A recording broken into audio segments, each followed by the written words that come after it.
Naku, taas na naman ang kuryente natin. Sino ba kasing aircon dyan? Si ate, buong araw nag-aircon. Wow kala mo di nakiki-aircon. Anay, kailangan ko na daw po magbayad ng tuition para makapag-exam ako. Ha?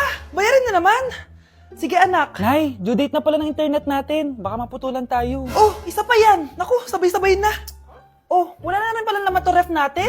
Naku, kailangan na natin mag-grocery. Nay, nagpadala na daw si tatay. Ay, buti naman. Umulan pa, patay! Paano kaya pupunta sa remittance center nito? Ano ka ba, Nay? Nagpadala si tatay via GCash at may bonus credits pa. Wow! High-tech na pala, anak. Eh, paano yung mga bills natin? Pwede din yan sa GCash, Nay. Ayan, kaka-cellphone mo yan. Ay, mali. Kaka-GCash mo yan. Kaya magpadala na sa GCash dahil diretso sa GCash wallet mo ang remittances abroad. Hindi ka nalalabas ng bahay dahil hassle-free at 24/7 tong available. At wala tong transfer fee sa mga verified users.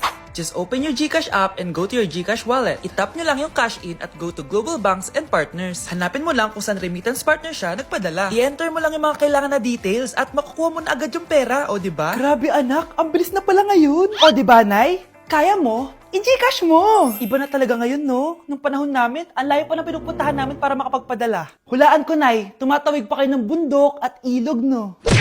Oh, bakit may pera na naman dito?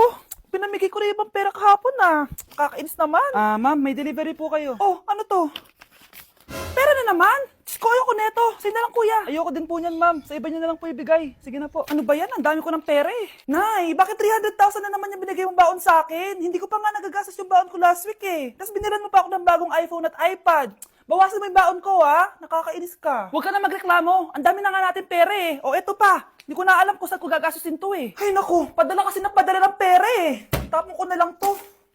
Congrats, ma'am! Kayo po ang grand winner ng 5 million pesos! Ano ba yan? Pera na naman. Pwede ba hindi ko tanggapin yan? Dami ko ng pera eh. Ay, bawal na po namin kunin to, ma'am. Sa'yo na po to. Congrats po ulit.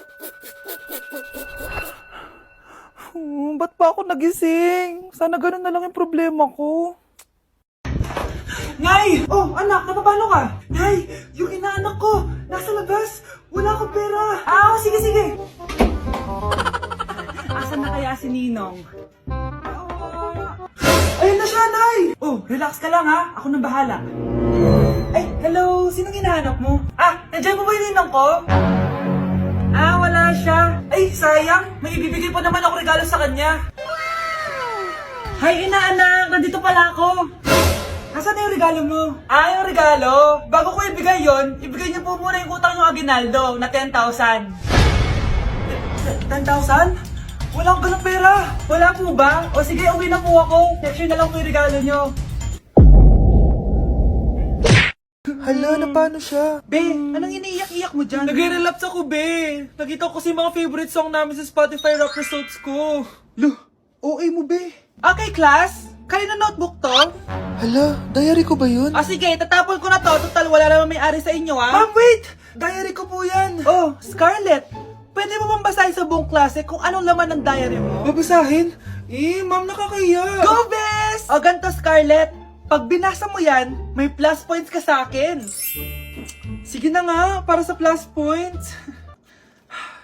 Dear Diary, niligawan ako ng crush ko. Para ako nasa movie at kami yung bida.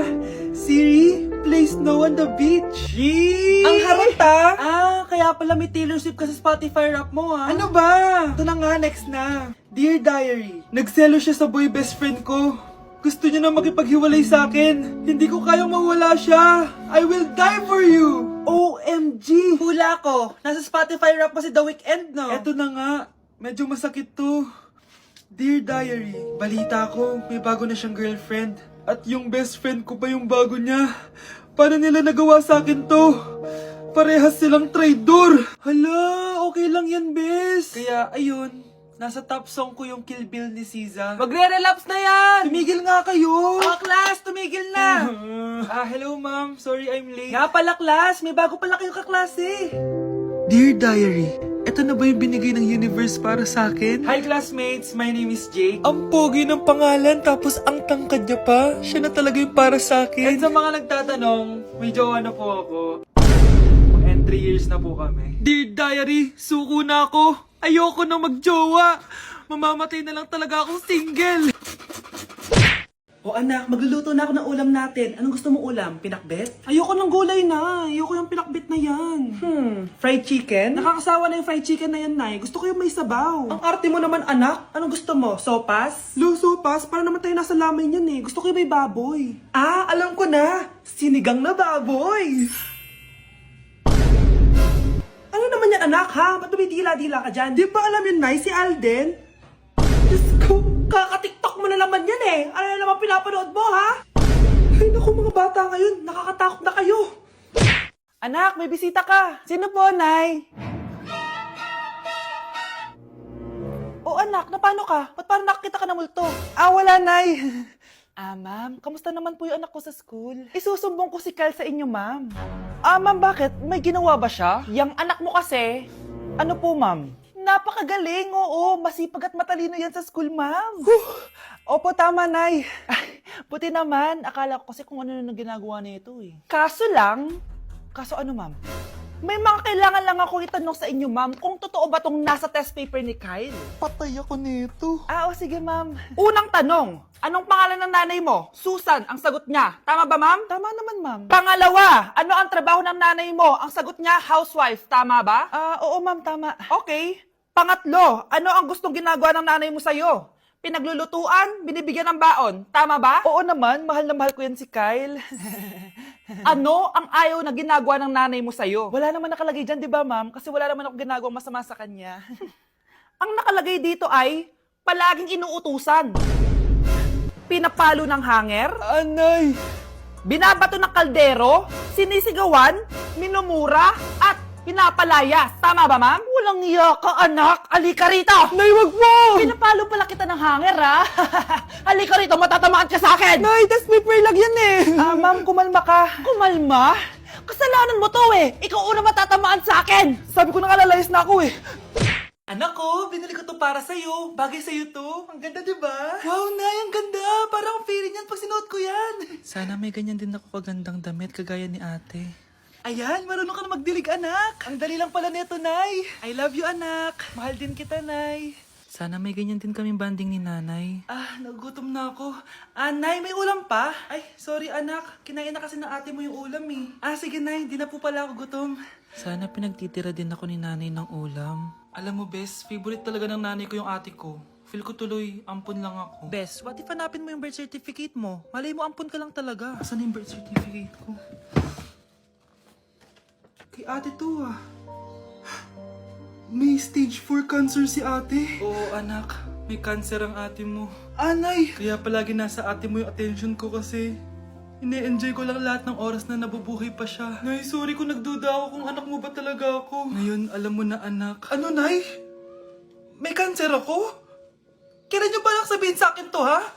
Anak, kaya di ko sinasabi sa'yo kasi baka di mo kayanin. May cancer ako. Anak! Ate! Nay, eto na po yung pagkain ni tatay. Thank you, anak. Pwede ba ako pumasok, Nay? Wag na muna, anak. Baka ma-stress yung tatay niyo eh. Sana gumaling na si tatay. Ang tagal niya na kasing paralyzed eh. Sige, Nay. Alis na ako. Mahal, papakainin na kita ha. Pinaglutuan ka ni Scarlett. Nay, eto na po yung pagkain ni Ano yun, Nay? Ang baho. Ay, anak, mamaya mo na ibigay yan. Papaliguan ko muna yung tatay mo. Nagpupo na naman. Sige, Nay. Tao po, delivery po. Ano po yun? Kay Susan po, importante daw po to. Si nanay. Ako na lang po magbibigay sa kanya. Nay, may nagpapabigay po nito sa inyo. Binasa mo ba to, anak? Hindi po, Nay. Wag mo tong babasahin, ha? Sige po, Nay. Mamamalengke lang ako na uulamin natin, ha? Ikaw muna magbantay ng bahay. Ano yun? Bakit sobrang baho naman? Saan nanggagaling yun? Dito sa kwarto nila nanay. Tay, nagpupo ka na naman, no? Yung envelope to, Death certificate? Hindi naman patay si tatay, Hello po. Buti naman po, ma'am, sinagot niyo na. This is St. Peter's Funeral. Kailan niyo po ipapaimbalsa mo yung asawa niyo? Isang linggo na rin po kasi baka bumaho po yung bangkay niya. Anak, alam kong nasa kwarto ka ng tatay mo.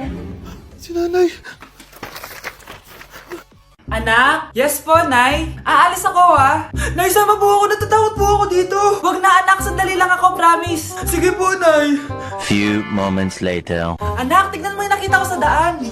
Nay, tapon niyo po yan! Oh, bakit anak? May masamang espiritong nakatira dyan, Nay! Ayan, kung ano-ano kasi pinapanood mo sa TV. Totoo nga, Nay! Oh, anak, ilalagay ko muna dito to at kakain na tayo, ah. Oh, anak, napapano ka? Natatakot po ako sa manika, Nay. Naku, anak, di naman gagalaw yan. Nay, sabi ko na nga ba inulog ng manika yung baso eh. Ano ka ba, anak? Nahanginan lang yan.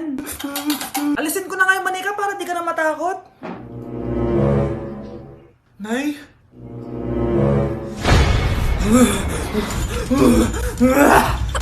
Sabi ko na nga po, demonyo yan eh.